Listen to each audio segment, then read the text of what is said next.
Hey, everybody, and welcome to another episode of Eating at a Meeting. I am doing my second episode from a Delta Sky Club this year, actually. So I'm excited to be here, and just got to New Orleans, and actually, what a great place to talk about beverages, right? And I am excited to bring to you today my guest, whose LinkedIn profile I was showing, but Sam Stewart right there, who is the director of beverages for Sodexo Live.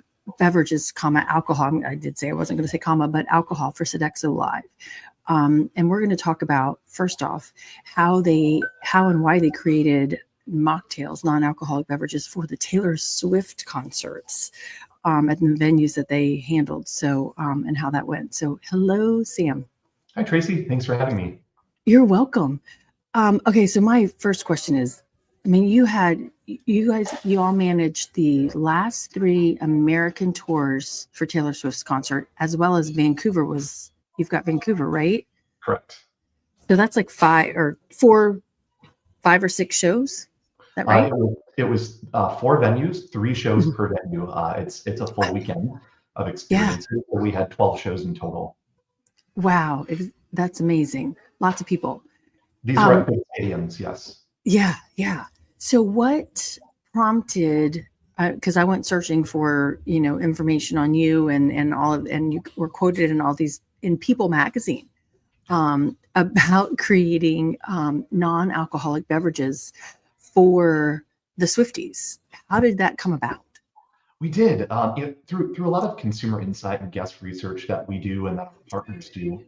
We've found that certain demographics of consumers coming to specific events, usually concerts or events that have a theme to them, they're looking for something to eat and drink that ties in with the theme of that show. Of course, This is a very easy one. This is Taylor Swift.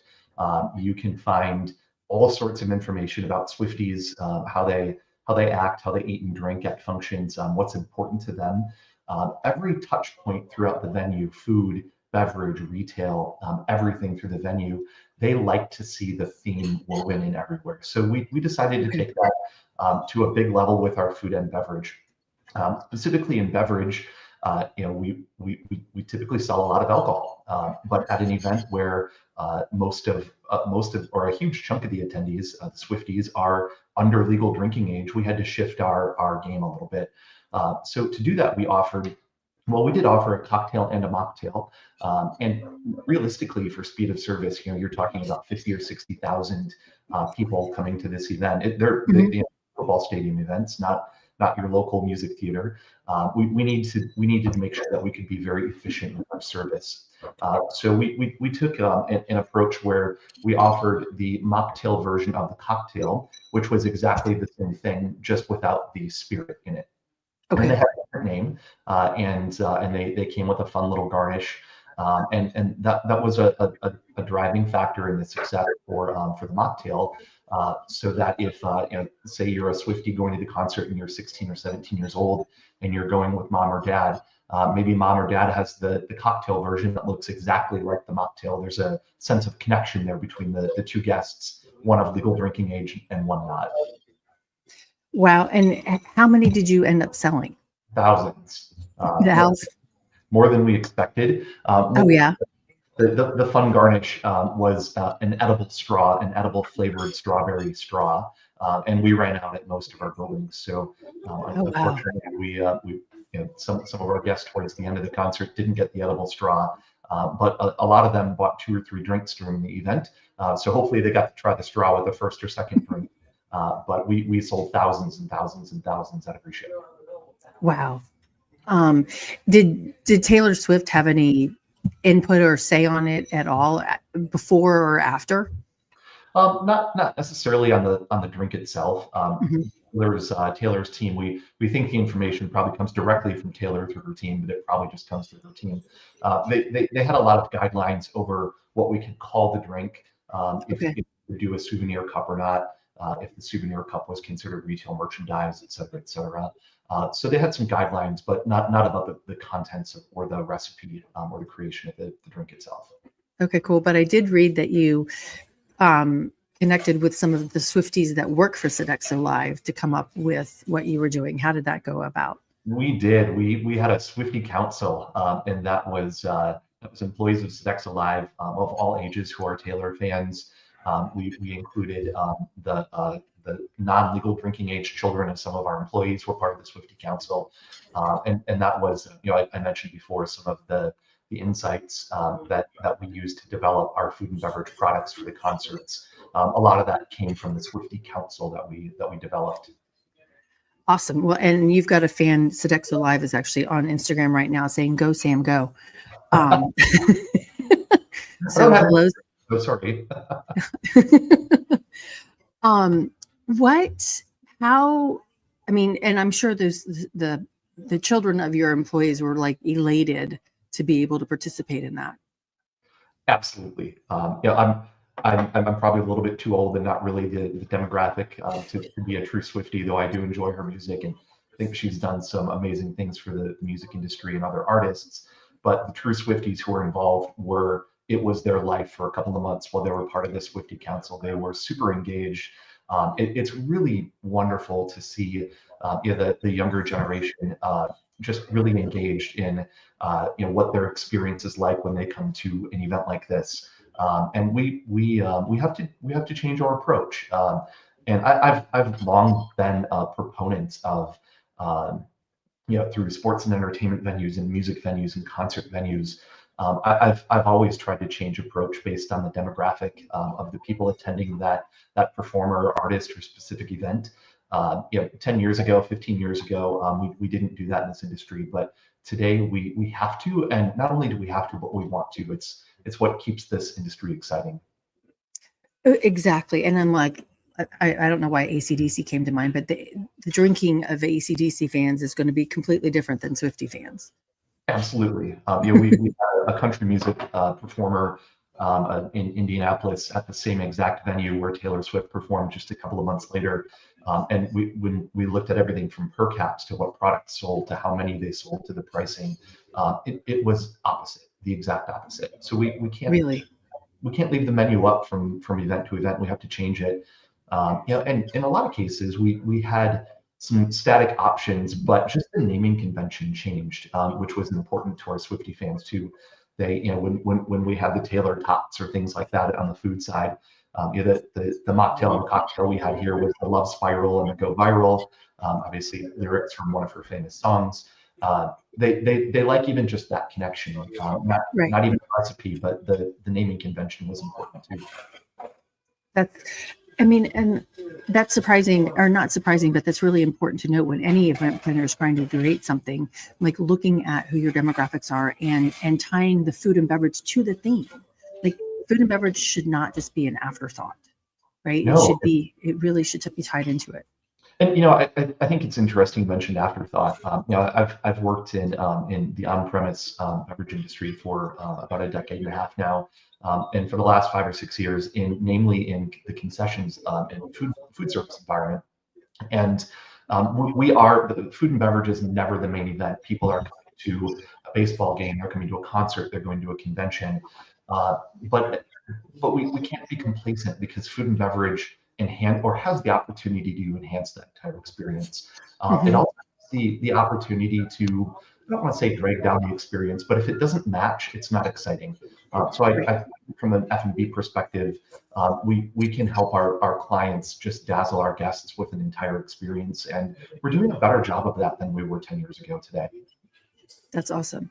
Now, how are you going to take this experience with the Taylors, the Mocktails, and apply it to your concessions and your convention centers that you manage, so that the conference attendee, can have that same feeling of inclusion, when they're participating in an event? Sure. Well, it's so important. When we consider, we've got a bunch of convention centers throughout the country. A couple of the largest ones in the country in terms of busyness, and it's so important. I've been working in the alcohol industry for, like I said, a decade and a half, and I go to a number of events that are geared towards alcohol. It's difficult to just be slammed with alcohol, alcohol, alcohol. You've got to take a break at some point. Mhm. You know, there's a term that I've heard over the years, and it's called the practice of zebra striping. And I've done it for a long time before I knew what it's called. But oftentimes I will I might have say I have a vodka soda with a lime as a cocktail.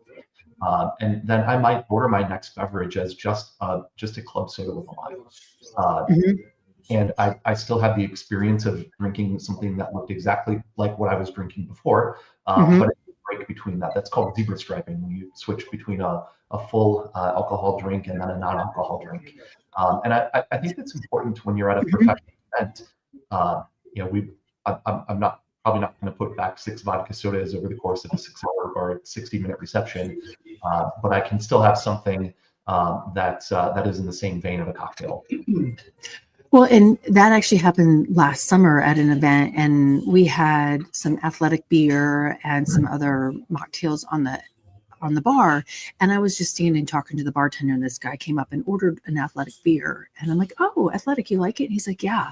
And I'm so grateful to be able to switch between the alcoholic and the non-alcoholic, as I go through the day. Because this conference, people were up in the bar until 2 o'clock in the morning.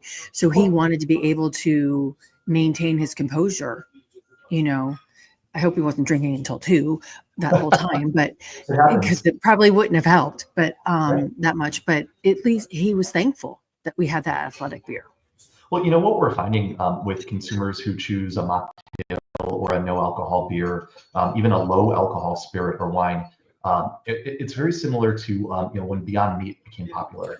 Hmm. Their biggest consumer is not vegetarians. Their key Right. consumers are meat eaters. And Hmm.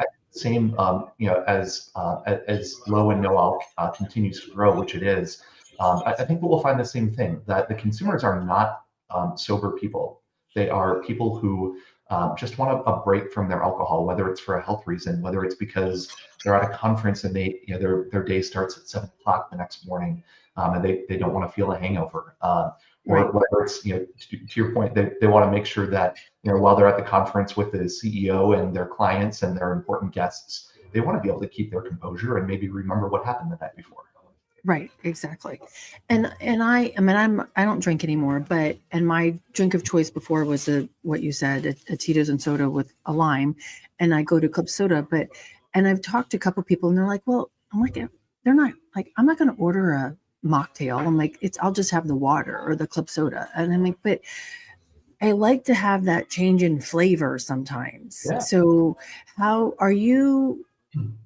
I mean, what kind of drink did you make for Taylor Swift's event? And I'm going to ask this question, is it full of juice? Because the one that somebody offered the other day was just cranberry juice and pineapple juice with some club soda. I'm like, that's not a mocktail in my opinion. But Yeah. No, that's just juice. yeah. No, Mhm. the cocktail that we made, we relied on one of our great partners from American Beverage Marketers. They have a product line called Finest Call, which is very popular What's it in called again? called Finest Call. It's very Okay. popular in the bar industry. Okay. They have some really wonderful different mixer blends that Okay. are great on their own as a mocktail or a non-alcoholic cocktail, or as a cocktail. So, like I mentioned, for speed of service, we decided to offer the cocktail and the mocktail as counterparts, but exactly the same drink, just without the spirit for the mocktail version. So that drink had some of our favorite flavors from Finest Call. It had some citrus, it had some strawberry. It was topped with soda water, but then we Hmm. had the addition of the edible strawberry straw, which is kind of fun. It definitely Hmm. graphic. But we used one of their proprietary juice blends that wasn't just cranberry orange. It had some other tropicals in it, which make it far more interesting, and the flavors were Yeah. much more. Okay. Yeah. I mean, I don't want to go from like a club soda to a soda that's laden with sugar when I'm asking for that non-alcoholic beverage. I mean, Yeah. that's not my goal. I could have drinking a soda if I want that, but I Well, don't. yeah, and for us, we're a concessionaire. We are not a nonprofit company. We're for profit. And if you Mhm. think about the math, say you've got, and I'll see how the math works in my head here on the fly. Say you've got an hour-long reception Mhm. for 500 guests, and it's a cash bar. It's not hosted. About half of our events are cash, about half are hosted bars, right? So say on average, out of those 500 guests, maybe 3 out of 4 are going to consume 2 drinks, whether it's beer, wine, or spirits. Okay. And say those drinks are $9 each. So that's somewhere around $7,000 in revenue. Out of the You did really good math there. I think somebody can check me, but I think it's right around $7,000, right? So you take the other 25% of those 500 guests who are not going to consume alcohol. Maybe half of them are gonna order a Diet Coke. That's not $9. That's probably closer to $3 on average, right?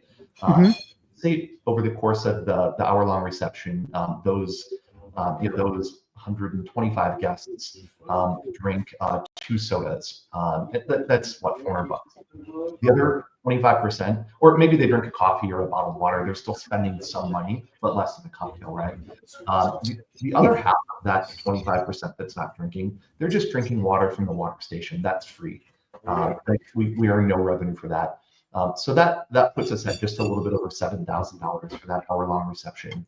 What if those 225 guests who didn't consume alcohol, what if most of them, say 100, chose 2 mocktails that were designed? Maybe it has tropical juice, maybe it has a guava puree. It's not just your cranberry and soda water. Maybe it's got house-infused lavender syrup.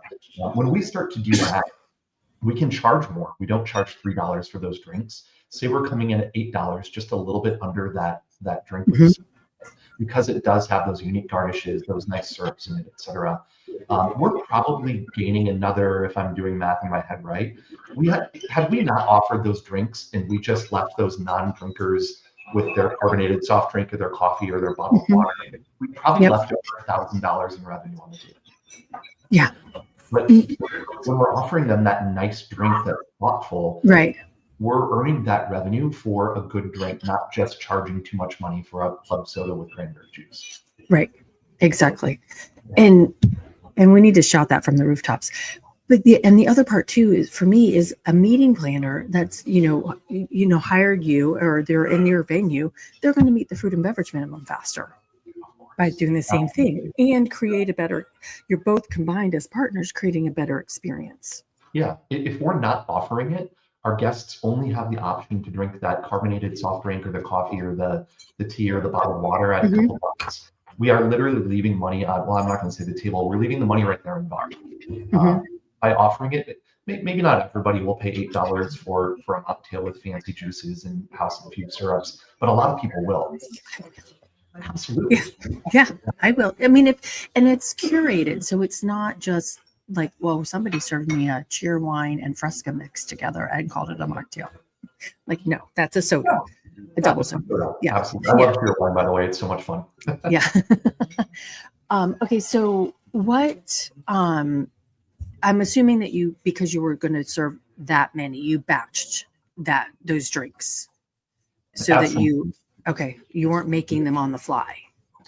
We had some venues that did both, depending on where they were serving it. It was a pretty easy drink to build in the glass. It wasn't a shake and strain cup or mocktail. It was something that could be built and agitated in glass, so it was easy. Most of our venues did batch it one way or another. Okay. And then at our premium bars and clubs and whatnot, we did elevate the drink just one more level with maybe a more expensive vodka for the cocktail and maybe a nicer glassware for the mocktail, etc. Okay. And then the theater or the bar comes in and they did make those drinks, but in those spaces, the efficiency wasn't quite as important as in your general concessions environment. Right. Well, and I want to jump on the fact that you said a different glassware. I mean, that's important too. I mean, for one, in that environment with underage drinkers, you don't want them to be in the same type of glass for sure, because that kid might drink the wrong one. But I like the idea of making sure that it is in a different kind of glass than a Dixie cup that we get the water in, right? Yep. Yeah. We did, and each venue I will say we tried to do a souvenir cup for the concerts. Taylor's team is brilliantly focused on what is merchandise and what's not merchandise. The line for them is, do they get a cut of the sale of it because it's merchandise? So we weren't able to do a fully branded cup. Probably the most successful version was in New Orleans at the Caesars Superdome. We used a disco ball, plastic disco ball cup. Okay. and that I identified the cocktail as the mocktail. The cocktail was served in a different product. We were also able to charge a little bit more because it was, even though it wasn't a tailored related piece, it was also kind of a neat souvenir to have too. Oh, definitely. Yeah. Oh, I'm sure that all the Swifties love that, to take that home. Yeah. We saw so many Instagram photos, with, well, I have a water glass here, but with their disco mirror ball cup. Mm-hmm.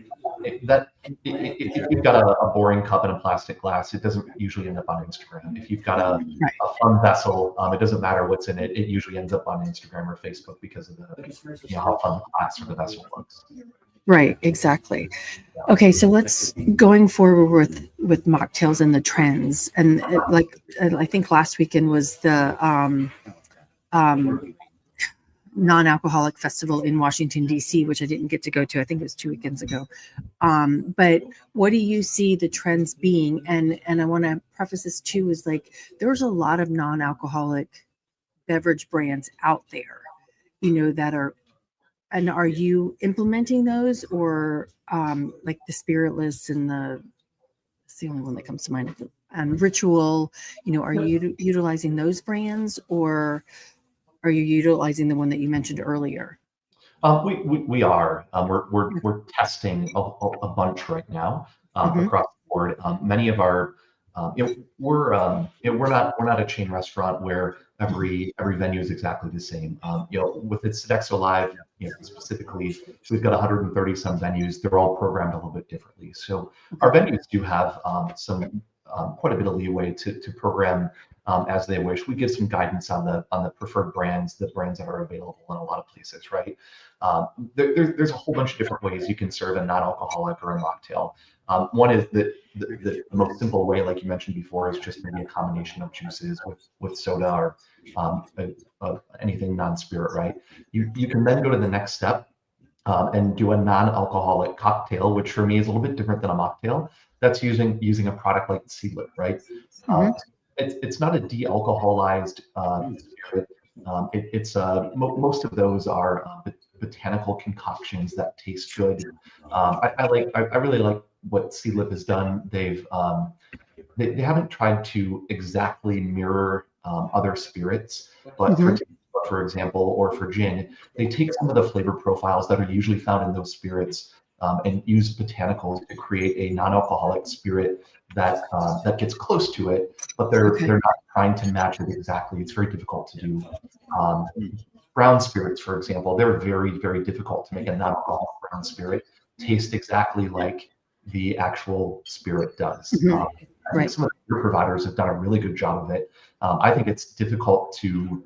I think it's very difficult to tell the difference between a non-alcoholic Corona and an actual Corona, because they brew the non-alcoholic Corona with alcohol and then they de-alcoholize it. There's actually an additional step after the regular beer is brewed. In spirits, it's not quite the same way. You can't really de-alcoholize alcohol within the spirit sector. It's so for me, after just blending some juices and adding soda to it, the next step is using one of those non-alcoholic spirits like a Seedlip, for example, and creating something with a lot of layers of flavor. And the next version after that is using a ready-to-drink mocktail. And there's a lot of great ones out there too. You're starting not only in beer, but also in non-alcoholic cocktails that are ready to drink. Right. That maybe for a venue, if it's a pop-up bar within a convention center, for example, those bars are not much bigger than my desk here, and you can easily serve that NARTD right there. Crack and go or pour over ice and go. So that's another way to do it. We're testing all of those things right now. And we see growth, though it's still a very small channel. I think if I remember back to the last chunk of data that I saw from IWSR, the non-alcoholic share of total beverage is expected to be only 3 to 4% in the next few years. So it's still a very small chunk of the industry as a whole. But we do see the CAGR growing every single year. So it is taking.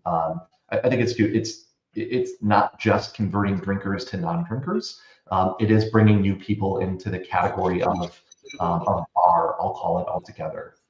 Right, exactly. Well, and you can say the same thing about that vegan market, right? I mean, it's still a small percentage, but there are a large contingency that are requesting it for environmental reasons, for health reasons, et cetera. So, I mean, yeah. So, and like you said about the Impossible Burger, it's not the vegetarians aren't eating, it's for the meat eaters who are trying to cut out meat on a regular, so much meat. Absolutely. Yeah. And I think that'll be the same trend within these low and no alc spirits. Really, the no alc is driving the growth. I think for a couple of reasons. Zero alc, true no alcohol products, they've got fewer restrictions. They can advertise differently than an alcoholic product can. They have more sales channels. You can buy them direct on e-commerce, et cetera. Right. And I think that customers clearly understand the proposition between no alc. There's no alc in it, right? I think the low alcohol category is a little bit more confusing. If typically your spirit is 30 to 40% ABV, not everybody understands what a 20% ABV or a low alc spirit means.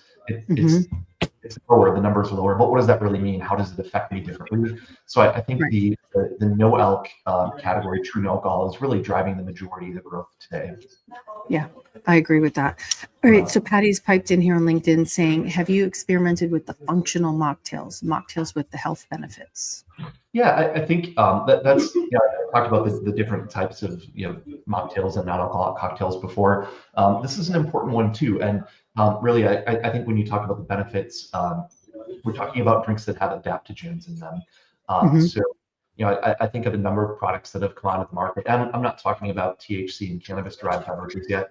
I'm talking about beverages, and usually these are going to be your canned or your ready-to-drink beverages. We're not mixing drinks with ashwagandha and lion's mane in them. But you're seeing a lot of those products come out today.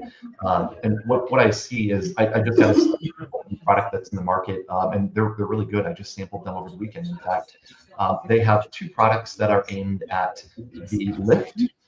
So uplift, arise, that kind of thing. You might drink them before an event or even in the morning, perhaps.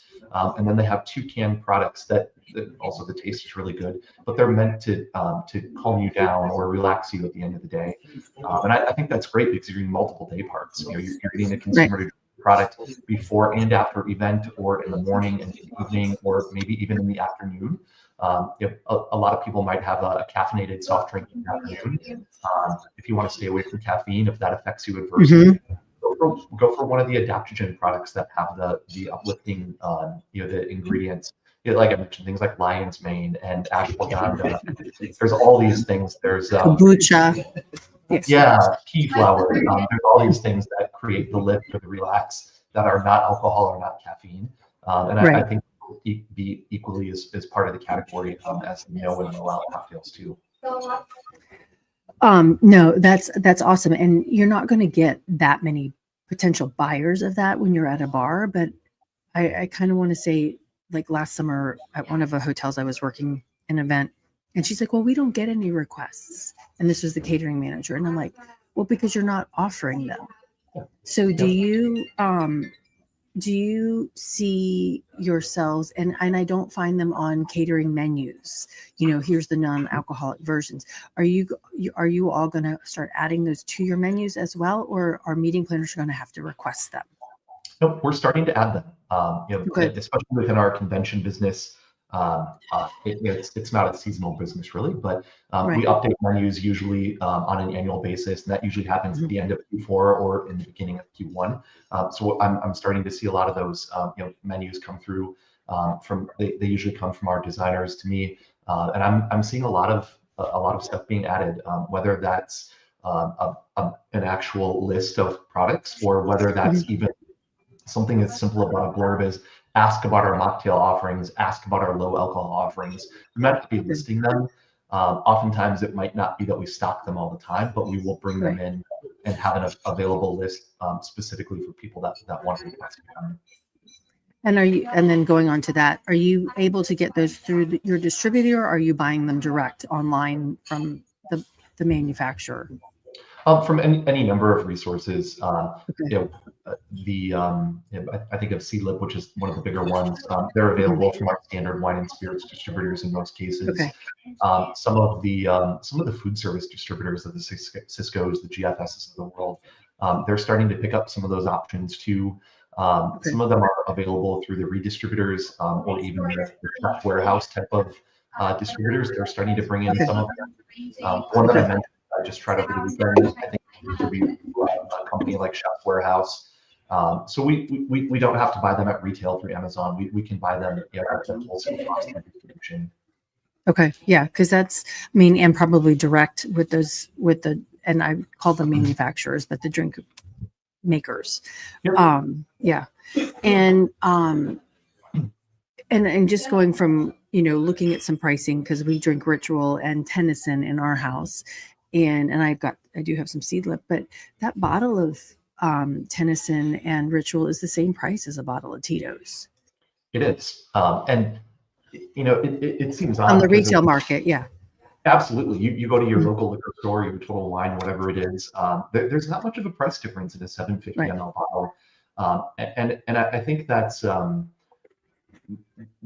that the consumer has to understand over time and get their head around, because it's a little bit challenging when you're thinking about how is this so expensive? So expensive, right? But the product in the ingredient list is of very high quality in those type of products, and they're not price gouging. It does truly cost those manufacturers the same amount of money as it does to make a spirit. Yeah. Yeah. And we have to understand. Yeah. But I do like the fact that you said maybe it's $1 less than, the Tito's drink, right? Yeah. So, yeah. So sometimes we may make a little bit less margin on them, but in the example I gave, we'd rather sell the $8 cocktail than the $3 soda or bottled water. Yep. Exactly. Absolutely. So what going back to those menus real quick, what creative ways can beverage managers at venues, present and price these drinks for planners to, and I'm going to say entice them to add, if they weren't thinking about them, they're like just looking at the regular thing. How can you get me as the planner to add them to the menu? Sure. I think it's about educating people that you made the comment before that nobody really asks for it. Typically, when a consumer walks up to a bar, they're usually walking up intending to order an alcoholic beverage. They might be looking for their, so you might not hear it often. The bartenders might not hear it often that people are asking for it. I guarantee that as all of these types of products are advertised more, you see them on social media feeds all the time. When the consumer sees the can or they see the bottle or they see the menu that specifically calls out the mocktail or the non-alcoholic cocktail, they will order it. I guarantee they'll order it. In the example I gave before, I think I said maybe 75% of your guests at this theoretical reception might drink the cocktail, but we're just we haven't paid attention to that other 25% of guests outside of soda or water. They've ordered the soda or the water or the coffee or tea because that's what was on the menu. If we add something else to the menu at that mid-range price point, they will order it, and I think it's I think it's trial and error. I think you need to start doing it and seeing that it works, understanding that it's not going to be a huge category for you, but it in general should be it should be incremental growth for your food, your beverage business. I think the same thing happens in food. When you've got your non-meat eater or somebody who just doesn't wish to eat meat that night, they're maybe not ordering the $35 meat entree. They're going down to the $14 salad. But what if they could order the $22 meat replacement entree? It's the same concept. If you're not offering it, they're not going to buy it. Okay, I love that because it is true. I mean, I've shown an example that I went to a restaurant and the only thing that was gluten-free was the steak and one salad, right, out of 40 food options. And then I go to another one that every appetizer out of 15 was gluten-free. And my best friend is like, what are you going to choose? I'm like, I don't know. I'm like, this is how much more money this restaurant made, because put in their pockets. So what strategies, because I'm sure there's I'm going to say this, like, I'm not going to say that a event bartender is as affluent of a bartender or as skilled of a bartender as one that you're going to find in the hippest bar, right? So how do we transition and get them educated onto this? Is that making the beverage manager making the mocked or the batched cocktails in the back, or can we get them on board with this? Yeah, I think it is one of the challenges that we have for sure. Mm-hmm. And I think it comes down to, um, maybe 10, 15 years ago, you'd go to a convention and you had the option between Chardonnay and Merlot, right? You just Mm-hmm. had two wine options. And the challenge there was educating bartenders about, hey, consumers are drinking Pinot Grigio and Sauvignon Blanc, and they're drinking Pinot Noir and red blends today. It took a while to educate our bartenders. And to your point, in general, I'm generalizing here, but our event bartenders are not mixologists at high-end bars who are Mm-hmm. moonlighting as an event bartender in general. Um, uh, we have some wonderful bartenders out there. We absolutely do, and they get behind it. But it's a slow roll to educate our folks as to why we're adding these cocktails or mocktails, non-alcoholic cocktails, why they're on the menu. How do you talk about them? How do you even encourage a guest that you train them to encourage the guest that is ordering just a diet soda to point out, hey, we've got two really neat non-alcoholic options here that are way better than that diet soda you're offering. Do you want to give them a shot? That's a sales piece to it, and that's Right. not for a lot of people, right? So it's just Right. about education. Our beverage partners, even the ones who sell us beer, wine, and spirits, they are helping us to educate our teams about how to do that. Okay. Because they recognize that when the ocean rises, all boats float, right? So it's just continuous education. It's not putting 15 options on a menu; it's adding one or two at a time, making sure that our teams are comfortable with that, and expanding into the next one. I want to take it a little bit of a tangent here. Vegan and plant-based beverages, alcoholic version wise. Do you have them on the menu? Do you follow them? I mean, I know this was years ago, but I know that what's the really, really dark beer from Ireland?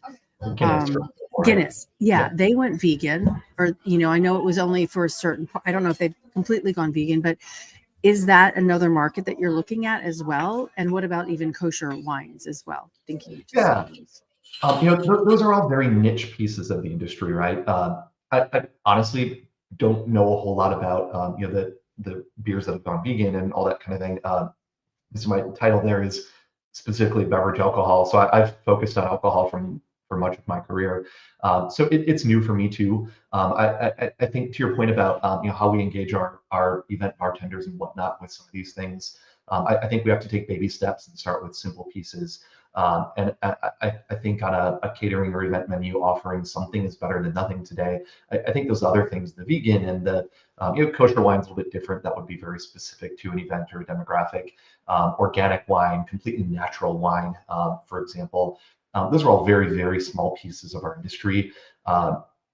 And in a lot of cases, we don't have the call to become that specialized. I can't say that in another 5 or 10 years that won't be the case though.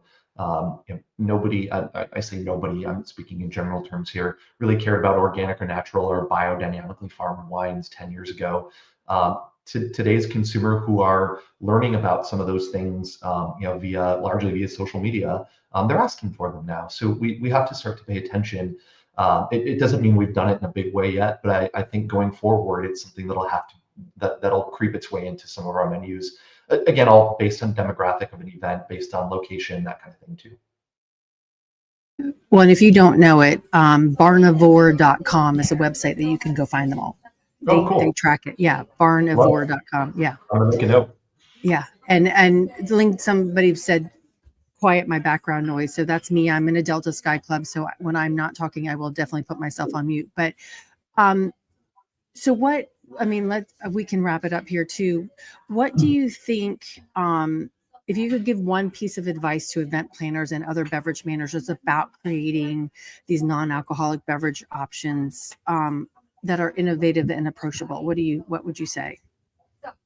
If it's new for you, if it's not something that you're already offering, start simply. It's the KISS method, right?